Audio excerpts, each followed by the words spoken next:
Very good morning to all of you. Start करते हैं हमारा शेड्यूलिंग एल्गोरिथम का पार्ट सेकंड। इसमें हम आज स्टार्ट करेंगे that's the first algorithm, first come first serve scheduling algorithm.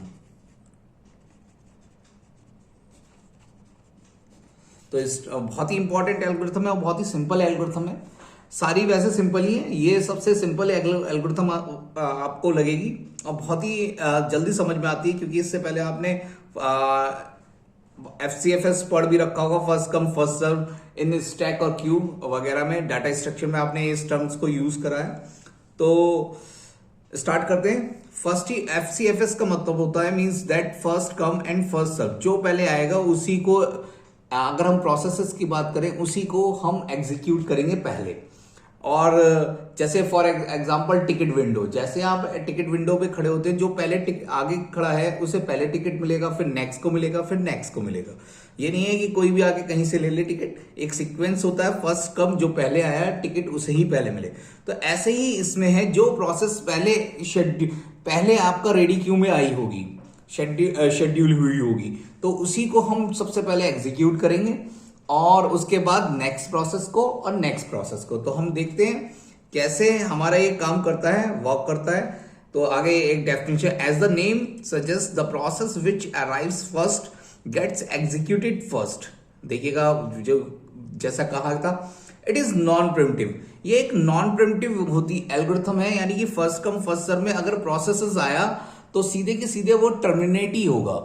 उसके बाद अगर आप देखेंगे, यानी कि वो वेटिंग क्यू में कहीं नहीं जाएगा, वो वेट नहीं करेगा।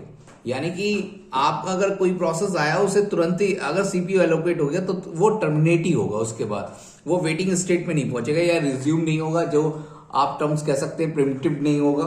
तो फर्स्ट ऑफ ऑल आपको ये पता होना चाहिए ये नॉन प्रिमिटिव एल्गोरिथम है। और second thing, first come first serve, जो प्रोसेस पहले आएगा वही एग्जीक्यूट होगा। इसमें इसको सबसे पहले सॉल्व करने के लिए इसमें एक एग्जांपल करते हैं। फर्स्ट ऑफ ऑल इसमें दे रखा है, consider the process P1 P2 P3 P4 given in the table. देखिएगा P1 P2 P3 P4 is given in the table with arrival time 0। देखिए इसने क्या रखा है, अराइवल टाइम 0, तो हमने कहीं पे भी अराइवल टाइम नहीं दे रखा। And the bus time is given, बस टाइम हमारा सबका गिवन हुआ है, हमें पता है कि बस टाइम कितना है। Find the average waiting time using FCFS algorithm. ये कह रहा है कि हमें first come first serve algorithm के थ्रू एवरेज वेटिंग टाइम कैसे हम फाइंड आउट करेंगे। तो हम कैसे स्टार्ट करते हैं इस प्रॉब्लम को। तो इसमें देखिए इस टाइप की प्रॉब्लम्स को हमें FCFS शेड्यूलिंग या कोई भी शेड्यूलिंग एल्गोरिथम से है, तो उसमें सबसे पहले हमें गैंट चार्ट बनाना पड़ता है। एक बहुत बढ़िया तरीका है कि हम कैसे आंसर्स को आइडेंटिफाई करेंगे, तो उसमें हम सबसे पहले गैंट चार्ट डिजाइन कर लेते हैं और फिर हम आंसर्स को बता देते हैं। तो सबसे पहले मैं लिख लेता हूं प्रोसेसेस, सॉल्यूशन में processes and that's the bus time. अगर प्रोसेसेस हमारी हैं P1 P2 P3 P4 और बस टाइम हमारा गिवन है 3 5 2 एंड 4। हमसे पूछा गया है कि हम क्या कहते हैं टर्न अराउंड टाइम कैसे निकालेंगे, तो और एवरेज वेटिंग टाइम हम कैसे निकालेंगे। लिखा नहीं हुआ है एवरेज वेटिंग टाइम हम कैसे निकालेंगे। तो स्टार्ट करते हैं। फर्स्ट ऑफ ऑल इसे हम गैंट चार्ट के थ्रू बनाते हैं। गैंट चार्ट बनाने का तरीका बहुत ही सिंपल है, हमें प्रोसेसेस को ऐसे सीक्वेंस में रखना है जैसे वो आ रही हैं, फर्स्ट कम फर्स्ट सर्व। तो हम एक डिजाइन फॉर्मेट बनाते हैं। देखिएगा ये मेरा डिजाइन फॉर्मेट है, मैंने एक ब्लॉक बना लिया। आप अभी देखिए धीरे धीरे आप सीख जाएंगे कि कैसे ब्लॉक बनाते हैं। फर्स्ट ऑफ ऑल कैसे ब्लॉक बनाया, अकॉर्डिंग टू द साइज हम ले सकते हैं। देखिएगा फर्स्ट सीपीयू का बस टाइम P1 का आपका कितना बस टाइम दे रखा है हमारा, देखिएगा P1 P2 P3 हर किसी के अपने अपने बस टाइम है, या इसे आप सीपीयू टाइम भी कह सकते हैं। तो अकॉर्डिंग टू दिस कि P1 एग्जीक्यूट होता है तो 3 मिली सेकेंड, हम मिली सेकेंड्स में मान लेते हैं टाइम्स। एग्जीक्यूशन टाइम जो इसका है 3 मिली सेकेंड्स। तो 0 से स्टार्ट करते हैं और that's the 3 milliseconds, that's the P1। P1 execute होता है 3 मिली सेकेंड्स पे, 0 से 3। देन P2 आता है 5, क्योंकि इनका अराइवल टाइम 0 है तो हमें कुछ भी चेक नहीं करना है।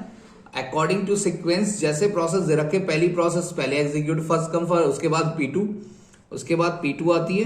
P2 में 5, इसका 5, तो 5 + 3 टोटल हो गए 8 मिली सेकेंड्स। एंड देन उसके बाद आता है P3 8 + 2 10 milli seconds, and last में आता है P4 is the 4 millisecond is the last one, हो गया आपका 14 मिली सेकेंड्स।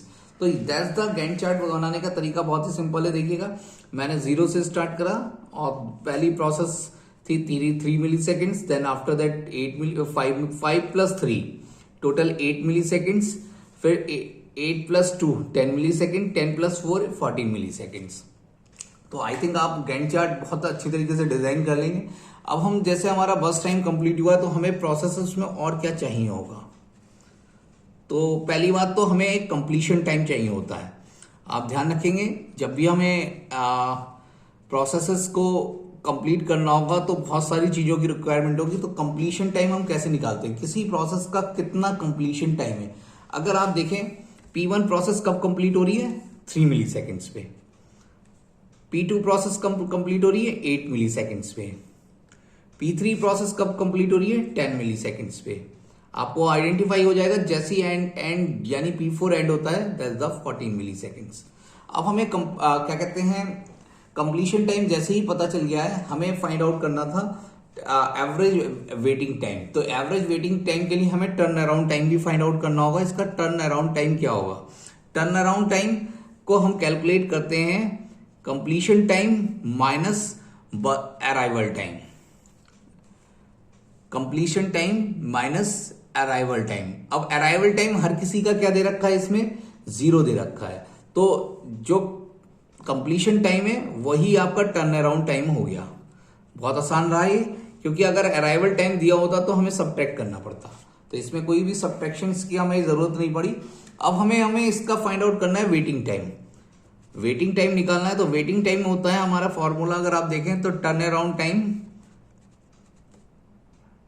जो आपका टर्न अराउंड टाइम होगा फाइनल, जैसे कि हमने टर्न अराउंड टाइम निकाल दिया 3, उसमें से आप क्या सब्ट्रैक्ट कर दें, बस टाइम सब्ट्रैक्ट कर दें। तो टर्न अराउंड टाइम आपका कितना है P1 का 3 और बस टाइम क्या है 3, तो 3 - 3 0। ऐसे ही P2 का बस टाइम टर्न अराउंड का कितना है 8 में से 5 गया 3, सेम 10 में से 2 गया 8 एंड 14 में से 4 गया 10। अब हमें एवरेज वेटिंग टाइम कैसे निकालना होगा, average waiting time is equal to, अगर आपको निकालना है तो बहुत ही आसान है, इन सबको जोड़ दें 0 + 3 + 8 + 10 upon divide by 4।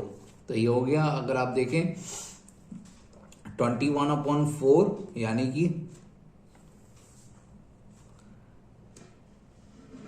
5.25 milli seconds. MS लिख दिया मैंने एक, इसकी क्या कहते हैं टाइम को हमने मिली सेकेंड्स में डिस्क्राइब कर रखा था।